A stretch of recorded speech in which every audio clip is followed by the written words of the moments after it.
इससे दो पहले क्लासें हुई हैं, दो क्लासों में आपने क्या पढ़ लिया है, कोशिका के बारे में पूरी जानकारी ले ली है। कोशिका विभाजन क्या है उसके बारे में भी पढ़ना है। तो यहां पर शब्द आता है कोशिका। शब्द क्या आता है, कोशिका। जो कोशिका जो बनी हुई है पूरे शरीर के अंदर असंख्य कोशिकाएं हैं। उनमें अगर हम कोशिकाओं की पर्टिकुलर बात करते हैं तो सबसे बाहर की तरफ मैंने बताया कि जो जंतु कोशिका उसमें एक लेयर होती है, उससे अपन क्या बोलते हैं, प्लाज्मा मेम्ब्रेन। प्लाज्मा मेम्ब्रेन क्या होता है, प्लाज्मा मेम्ब्रेन उसे कहते हैं कोशिका झिल्ली। कोशिका झिल्ली है ना। और बीचों बीच में होता है केंद्रक, और इन दोनों के बीच में, केंद्रक और इन दोनों के बीच के यहां पर जो होगा उसे बोलते हैं जीव द्रव्य। क्या बोलेंगे उसको, जीव द्रव्य। हो गया, जीव द्रव्य हो गया। उनके बीच में जीव द्रव्य जो है, यानी कि पूरी कोशिका के बीच बीच में जीव द्रव्य से ये तैर रहा है। आपका यही टॉपिक है पूरा का पूरा, है ना। यहां पर आपको दे रखा है कि प्लाज्मा मेम्ब्रेन। पहले मैं आपको ये पढ़ के सुना देता हूं ताकि आप लोगों को जो आपके स्कूल की जो फीलिंग है वो ताजा हो जाए, है ना, आपके पास में जो है उसको आप समझ सको। तो चलिए, यदि हम कोशिकाओं का अध्ययन सूक्ष्म दृष्टि से करें तो हमें लगभग प्रत्येक कोशिका तीन गुण दिखाई देते हैं तीन कोशिका के अंदर। पहला होता है प्लाज्मा, दूसरा होता है केंद्रक और तीसरा होता है कोशिका द्रव्य, जिसकी अपन तीनों की बात कर चुके हैं। हर एक कोशिका के मूल प्रॉपर्टी या मूलभूत उसका गुण जो है वो तीन है, जीव द्रव्य होगा, कोशिका झिल्ली होगी और केंद्रक होगा। जैसे कि आप 9वीं कक्षा में हैं तो आपकी 9वीं कक्षा का मूलभूत प्रॉपर्टी क्या है कि आपकी कोई क्लास होगी, उसी में यूं थोड़ी आप मर्जी हो जहां टहलते हुए पढ़ रहे हो, ऐसा थोड़ी होता। आपको कोई ना कोई मूलभूत प्रवृत्ति है। आप सब लोग एक साथ यहाँ पर क्यों बैठे हुए हो, क्योंकि आप क्या हो, 9वीं में हो। 10वीं वाले उठ के चले गए ना, जैसे तुम लोग आए, तो क्या उनकी मूलभूत प्रॉपर्टी क्या थी, 10वीं, है ना। दूसरी बात, मूल प्रॉपर्टी क्या होनी चाहिए, आप इंसान हो तभी पढ़ पाओगे। अगर इंसान ही नहीं हो तो क्या पढ़ोगे, मैं यूं थोड़ी किसी जानवर को पढ़ा पाऊंगा। तो यानी कि इनकी भी कोशिकाओं की कुछ मूलभूत संरचना या कुछ गुण होते हैं। पहला गुण क्या है उसके अंदर, वो जीव द्रव्य पाया जाता है, कोशिका झिल्ली पाई जाती है और केंद्रक पाया जाता है। तो इसको टॉपिक में लिख लीजिए, लिखना, प्रत्येक कोशिका की मूलभूत, प्रत्येक कोशिका की मूलभूत गुण, तीन गुण होते हैं, तीन गुण होते हैं। मूलभूत कितने गुण होते हैं, तीन गुण होते हैं। कौन कौन से हैं, जीव द्रव्य, कोशिका झिल्ली, कोशिका झिल्ली और केंद्रक। आगे जाके हम पढ़ेंगे अपवाद आएगा, क्या आएगा, अपवाद। आरबीसी जो आती है, रेड ब्लड सेल, उसके अंदर केंद्रक नहीं होता, केंद्रक नहीं होता। और पादप में चालिनी नलिका,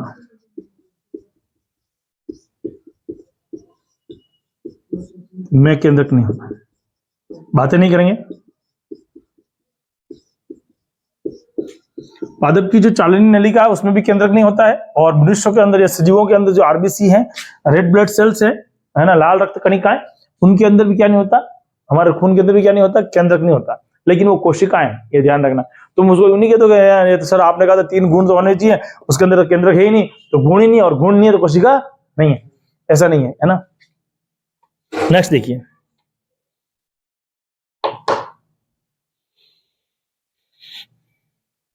बना लिख दिया आपने।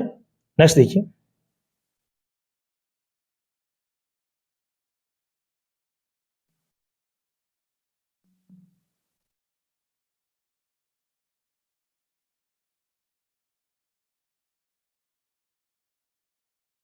चलिए अब सबसे पहले अपन बात किसकी करेंगे, सबसे बाहर कौन है, आउटर मोस्ट लेयर कौन सी है, तो कोशिका झिल्ली। हम किसकी बात करेंगे, कोशिका झिल्ली। प्लाज्मा मेम्ब्रेन या कोशिका झिल्ली, हेडिंग डालिए, कोशिका झिल्ली, कोशिका झिल्ली, हेडिंग डालिए, कोशिका झिल्ली। इसमें लिखिए, लिखने से पहले कुछ बातें अपन कर लेते हैं ताकि अपने को समझ में आ जाए। कोशिका झिल्ली लिख दिया। सुनिए, ये कोशिकाओं की सबसे बाहरी परत है जो कि कोशिका के घटकों को बाहरी वातावरण से अलग करती है। बिल्कुल सही बात। अगर कोशिका झिल्ली नहीं होती तो जीव द्रव्य सारा बाहर आ जाता, और जीव द्रव्य बाहर आएगा तो इसको एक शेप नहीं मिलेगा, आकार नहीं मिलेगा। यानी कि कोशिका झिल्ली जो है एक निश्चित आकार देने का काम कर रही है। क्या कोशिका झिल्ली को मिटा दो इसको, है ना, हेडिंग डालेंगे कोशिका झिल्ली को, हेडिंग डालो, बातें मत करो, हेडिंग डालो कोशिका झिल्ली, डाल दी, लिखो कोशिका झिल्ली। लिखना, यह कोशिका की सबसे बाहरी परत है। क्या लिखोगे, यह, हेडिंग डालना कोशिका झिल्ली, कोशिका झिल्ली में लिखना यह कोशिका की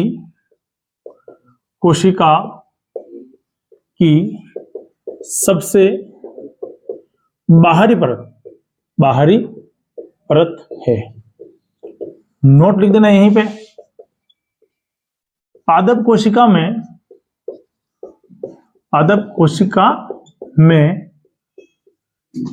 कौन होता है, सेल वॉल, कोशिका भित्ति पाई जाती है।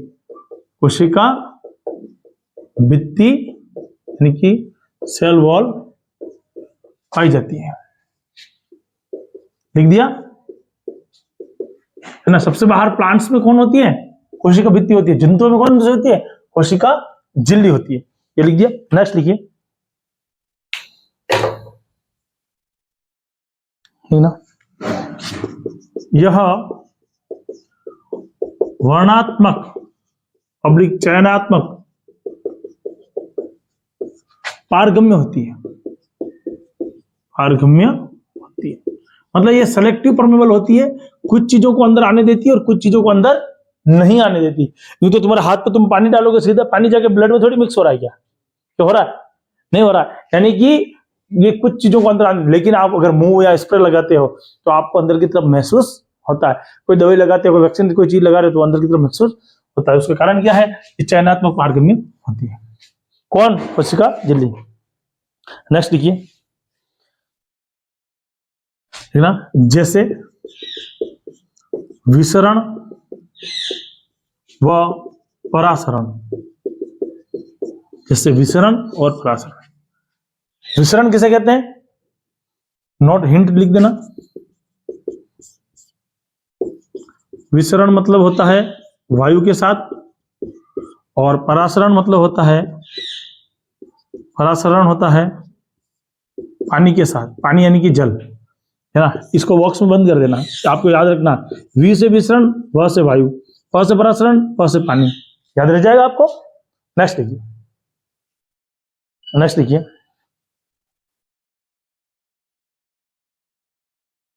अब लिखना विसरण, हेडिंग डालना विसरण लिखना। कार्बन डाइऑक्साइड व ऑक्सीजन का आदान प्रदान प्लाज्मा मेम्ब्रेन यानी कि कोशिका झिल्ली में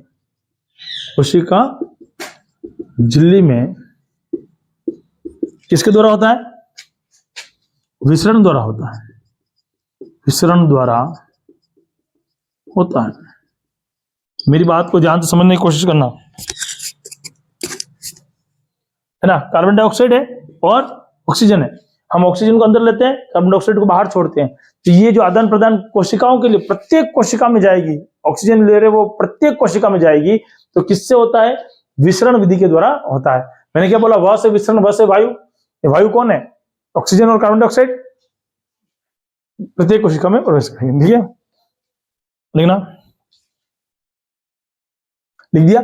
इसमें लिखना यह मानी वायु यानी कार्बन डाइऑक्साइड और CO2 और O2, यह किसके द्वारा होगा, यह उच्च सांद्रता से निम्न सांद्रता की ओर प्रवेश करती है। उच्च सांद्रता से किधर जाएगा, निम्न सांद्रता की ओर जाएगा। यानी कि जिधर कंसंट्रेशन ज्यादा होगा, यहां पर बहुत सारे लोग हैं और ये कमरा खाली पड़ा हुआ है, तो लोग इधर से इधर मूव कर जाएंगे, करेंगे नहीं करेंगे, उच्च सांद्रता से निम्न सांद्रता। ऑक्सीजन अगर ज्यादा है, कार्बन डाइऑक्साइड अगर शरीर में ज्यादा होगी तो बाहर निकलेगी और उसकी जगह कौन जाएगी? ऑक्सीजन। यानी कि एक सीधी सी कहानी मानो, ये मान लो कोशिका है, ये क्या है? कोशिका। इसमें आपकी क्या बढ़ गई है? Carbon dioxide. बाहर कार्बन डाइऑक्साइड की सांद्रता क्या है? कम है। अंदर क्या है? सांद्रता ज्यादा। बाहर क्या है? कम। तो ये सीधी बाहर निकल जाएगी। बाहर कौन ज्यादा रह गई? ऑक्सीजन। और अंदर क्या है? ऑक्सीजन कम। तो ऑक्सीजन सीधी अंदर चली जाएगी। थोड़ी देर बाद ऑक्सीजन किसमें बदल जाएगी? कार्बन डाइऑक्साइड में। मात्रा बढ़ गई, वापस बाहर। तो ये प्रोसेस लगातार चलता रहेगा। क्या बोलेंगे इस क्रिया को? विसरण। क्या बोलेंगे इसको? विसरण। विसरण मतलब क्या हो गया? वी से विसरण, व से वायु। याद रहेगा। तो उच्च सांद्रता से कहां जाता है? ये निम्न सांद्रता की ओर प्रवेश करता है। लिख दिया? लिखना।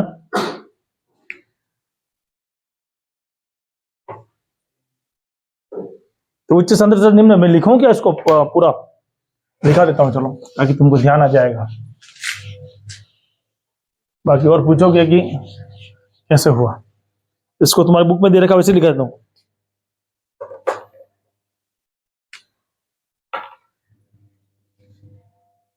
इसमें लिखना, जब कोशिका में CO2 की सांद्रता, कंसंट्रेशन बढ़ जाती है, उसकी सांद्रता वायुमंडल की तुलना में बढ़ जाती है, वायुमंडल यानी बाहर की तुलना में बढ़ जाती है, तब विसरण विधि द्वारा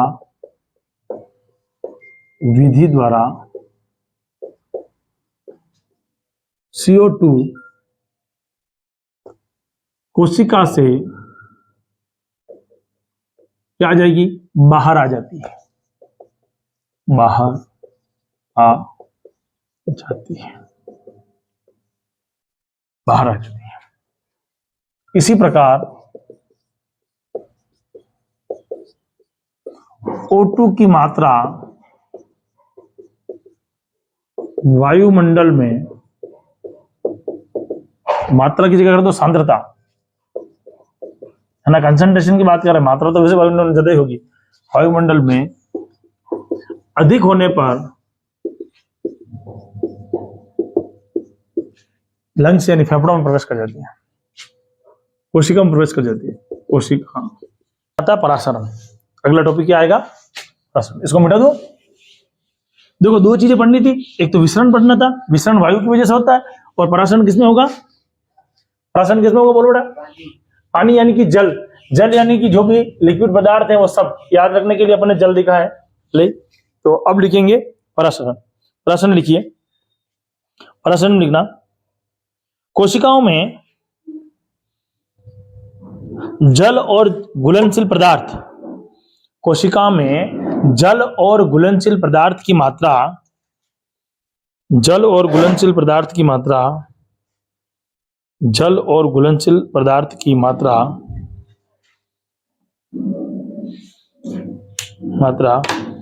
बाहरी वायुमंडल से या वातावरण से, बाहरी वातावरण से बढ़ने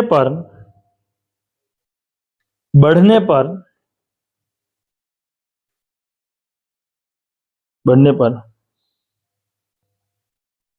जल कोशिका से बाहर निकल जाता है, जल कोशिका से बाहर निकल जाता है। देखो ये कोशिका है, ये है कोशिका, और अगर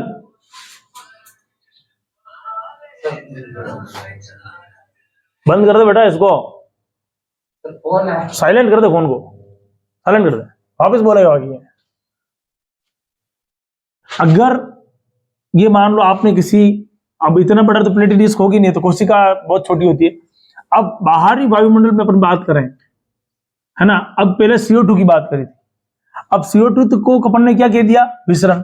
अगर यहां पर CO2 की मात्रा ज्यादा थी, कंसंट्रेशन ज्यादा था, तो CO2 अधिक से कम की ओर अंदर आ गई। ऐसा हुआ था क्या? नहीं हुआ था। O2 का हुआ था, तेरे फोन आने की वजह से देख ले सब डिस्टर्ब हो गया, है ना। यहां पर CO2 की मात्रा बढ़ गई तो इधर चला गया, है ना।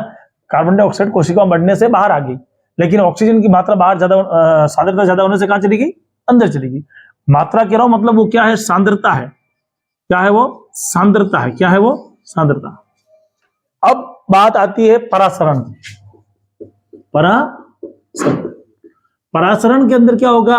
जल का आदान प्रदान। जल का क्या होगा? आदान प्रदान। जल में कौन आएगा? जल प्लस घुलनशील पदार्थ। जल भी होगा और जल के अंदर जो घुलनशील पदार्थ हैं वो भी उसमें शामिल होगा। तो जल का मतलब यहां पर क्या? जल है। जल का मतलब जल पानी, पानी और घुलनशील पदार्थ जो भी है उनका जो आदान प्रदान होता है उसे क्या कहते हैं? परासरण। तो इसमें लिख दीजिए, लिखिए इसमें, देखना, जल के अणु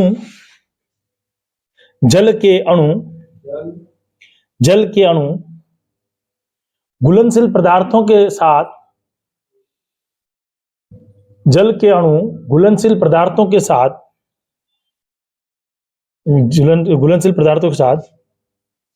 प्लाज्मा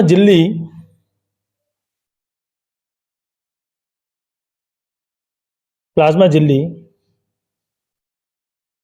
के मध्य आदान प्रदान करते हैं। इसे परासरण कहते हैं। परासरण कहते हैं। यह 3 प्रकार का होता है। आदान प्रदान करते हैं, इसे परासरण कहते हैं। ये 3 प्रकार का होता है। 3 प्रकार का होता है। अल्प परासरण दाबी विलयन, अल्प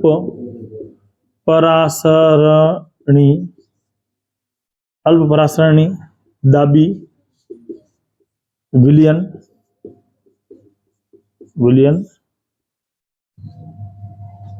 संपरासरी है ना, दूसरा वाला संपरासारी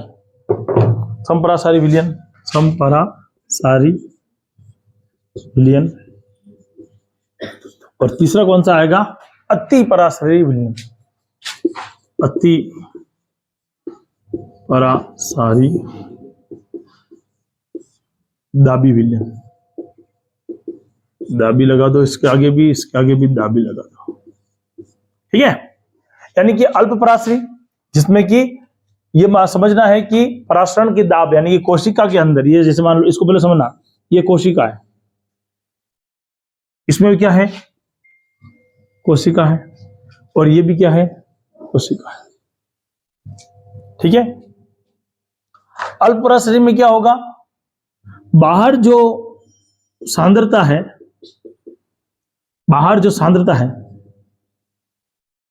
विलयन की सांद्रता, वो कोशिका के अंदर जो सांद्रता है उससे कुछ ज्यादा हो सकती है या कुछ कम हो सकती है ना, कुछ अधिक।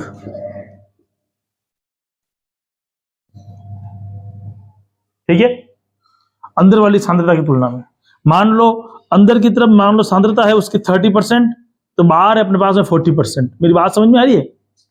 तो जो भी पदार्थ वो अंदर की तरफ प्रवेश करेगा। ठीक है। सम परासरी दाबी में क्या होगा? विलयन की जो सांद्रता है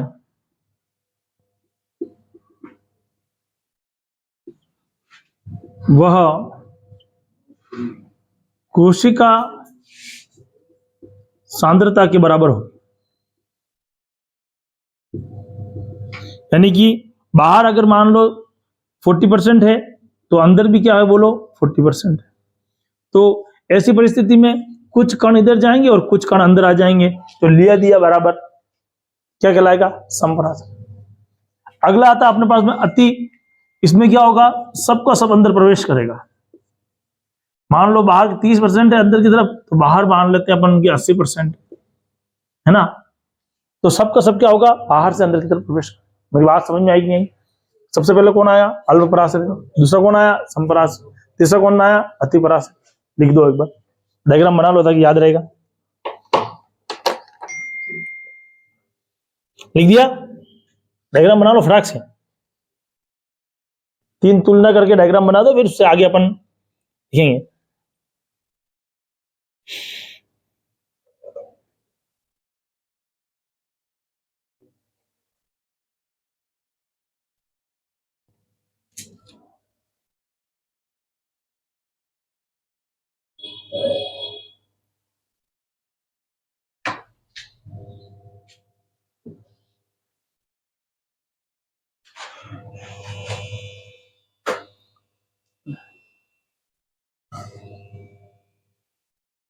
अच्छा, अगर मान लो अति पराशरी है और उसमें पानी नहीं है, उसकी जगह आपने कोई शक्कर ले ली। एक बात को सुनना, बहुत इंपॉर्टेंट बात बता रहा हूं। अति पराशरी में आपने क्या कर लिया, शुद्ध पानी नहीं लिया, शक्कर की मात्रा या नमक की मात्रा बहुत ज्यादा ले ली, कोई अन्य पदार्थ भी तो कह रहे, जरूरी थोड़ी पानी की बात करें, कोई घुलनशील पदार्थ भी हो सकता है। ऐसी कंडीशन में कोशिका का जो पानी था वो भी क्या होगा, रिटर्न निकल जाएगा। तो कोशिका क्या हो जाएगी, सिकुड़ जाएगी, पिचक जाएगी। बात समझ में आई? जैसे अंगूर को आपने किसमें रख दिया, शक्कर के पानी में रख दिया, अंगूर क्या हो जाएगा, पिचक जाएगा।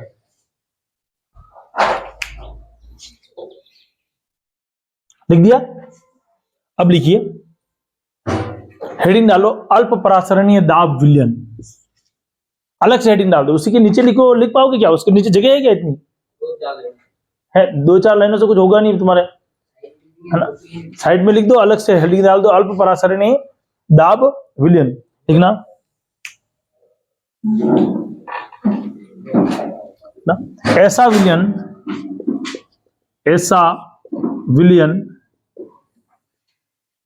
जिसमें विलय कौन कौन सा होगा, नमक है या आपकी शक्कर है की मात्रा जल की तुलना में बहुत कम होती है।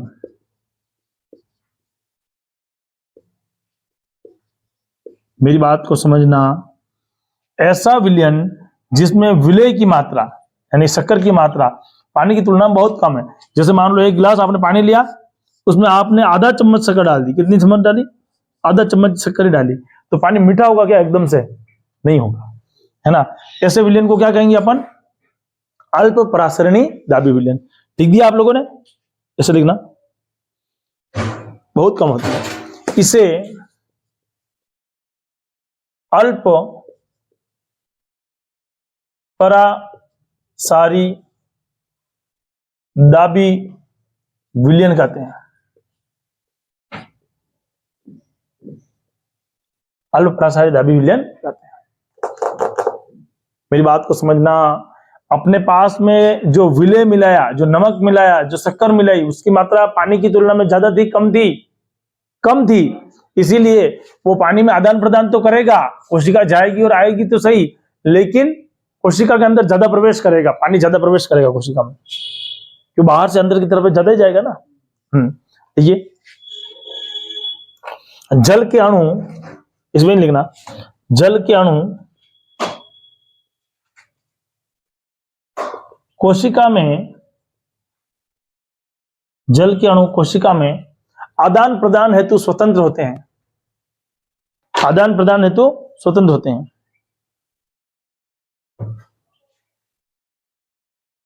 लेकिन आदान प्रदान हेतु स्वतंत्र होते हैं, लेकिन कोशिका के भीतर जल प्रवेश करेगा। मेरी बात को समझना, ये आपके पास कोशिका थी, इस कोशिका के अंदर केंद्रक था, और पानी जो था वो कैसा था, अल्प पराशरी था। जल जो था वो कैसा था, अल्प पराशरी था।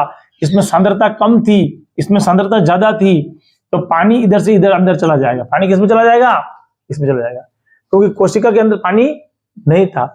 ऐसी कंडीशन को समझने के लिए जो आपने किशमिश होती है, दाख होती है, उसको आप पानी में डाल दो, दाख क्या हो जाएगी, फूल जाएगी। चने की दाल होती है, पानी में डाल दो, क्या हो जाएगा, फूल जाएगा, है ना?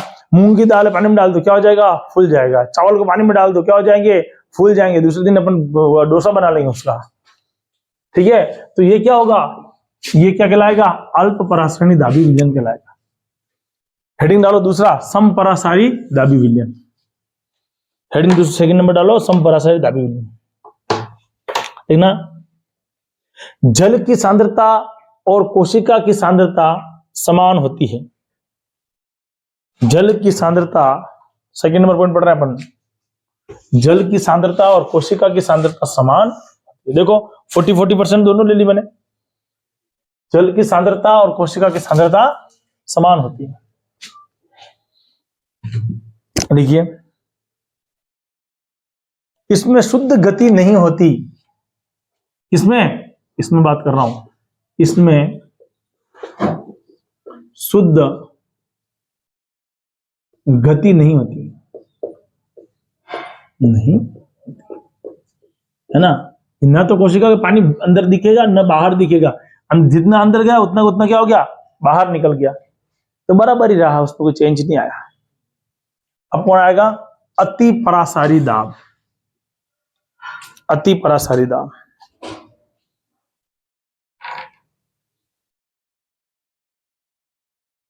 अति परासारी दाब। अति परासारी कौन सा होता है, हेडिंग डाल दी अति परासारी दाब। इसमें लिखिए, ऐसा विलयन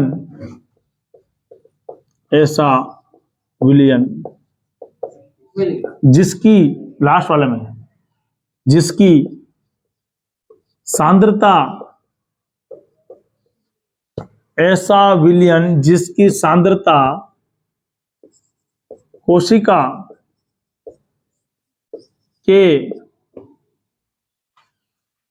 के जीव द्रव्य की सांद्रता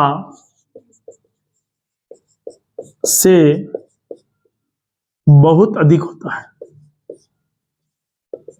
अधिक होता है। ऐसा विलयन जिनकी सांद्रता कोशिका के जीव द्रव्य की सांद्रता से बहुत अधिक होता है, उसे अति परासारी विलयन कहते हैं, दाबी कहते हैं, दाबी विलयन कहते हैं, दाब विलयन या दाबी विलयन। यानी कि बाहर कंसंट्रेशन क्या होगा, बहुत ज्यादा होगा। जैसे सांद है, जैसे ये वहां लोग क्या कहते हैं, चाशनी बनी हुई है और उसके अंदर आपने ले जाके अंगूर को डाल दिया, अंगूर पिचक जाएगा, है ना। तो सबसे ज्यादा सांद्रता इसमें होगी, तो अति परासारी दाब विलयन कहते हैं। ये टॉपिक था आपके बीच की किताब का।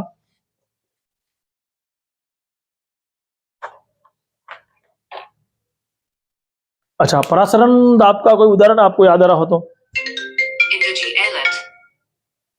परासरण दाब का कोई उदाहरण आपको याद आ रहा हो तो,